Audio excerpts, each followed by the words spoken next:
Hello বন্ধুরা, career space YouTube চ্যানেলে আপনাদের সকলকে স্বাগত জানাই। আশা করি আপনারা সবাই ভালো আছেন।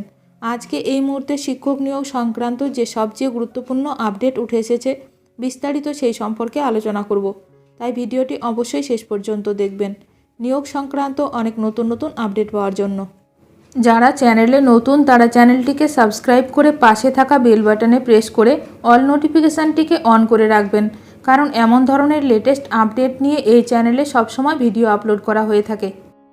অযোগ্য চাকরিহারাদের আবেদন খারিজ, এসএসসি নিয়ে বড় খবর সামনে এলো। এসএসসি 2016 পরীক্ষায় ওএমআর তথ্য অসামঞ্জস্যের অভিযোগে চাকরিচ্যুত শিক্ষকদের আবেদন খারিজ করে দিয়েছে সুপ্রিম কোর্ট। শুক্রবার আদালত জানায়, এই মামলার নিষ্পত্তির কোনো আইনি ভিত্তি নেই। প্রার্থীরা দাবি করেছিলেন 31শে ডিসেম্বর 2025 পর্যন্ত তাদের স্কুল চালু রাখা হোক এবং নতুন নিয়োগ প্রক্রিয়ায় অংশগ্রহণের সুযোগ দেওয়া হোক।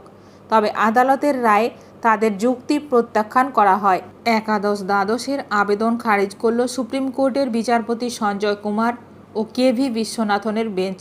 ওএমআর কারচুপিতে অভিযুক্তদের তরফে আবেদন খারিজ। আবেদনকারীরা জানিয়েছিলেন, ব্ল্যাঙ্ক ওএমআরে চাকরি নয়, ওএমআরে কিছু বাড়ানোর অভিযোগ আমাদের বিরুদ্ধে।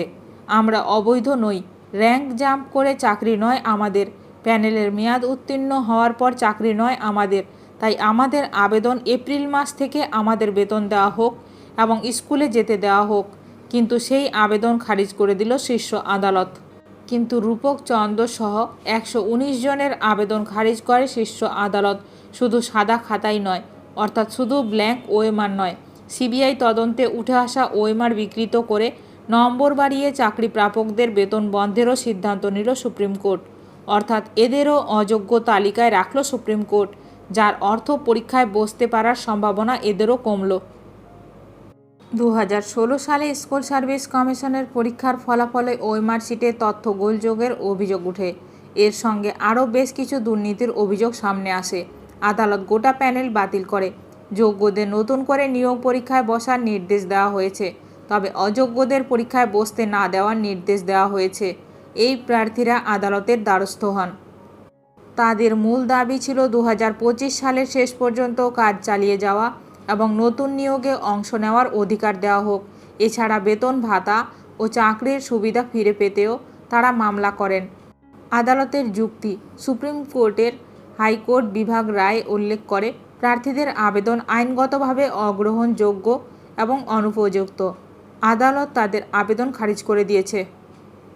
এসএসসি 2016 এর ওএমআর মিসম্যাচ শিক্ষকদের করা এমএ ফাইল সুপ্রিম কোর্ট আজ খারিজ করে দিল। অযোগ্য চাকরিহারাদের আবেদন খারিজ করে দিল সুপ্রিম কোর্ট।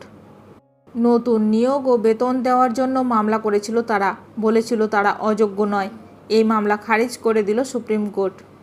সুপ্রিম কোর্ট আরও বলেছে, এই আবেদনে সাড়া দেওয়ার কোনো মানে নেই। ভিডিওটি ভালো লাগলে অবশ্যই লাইক করবেন।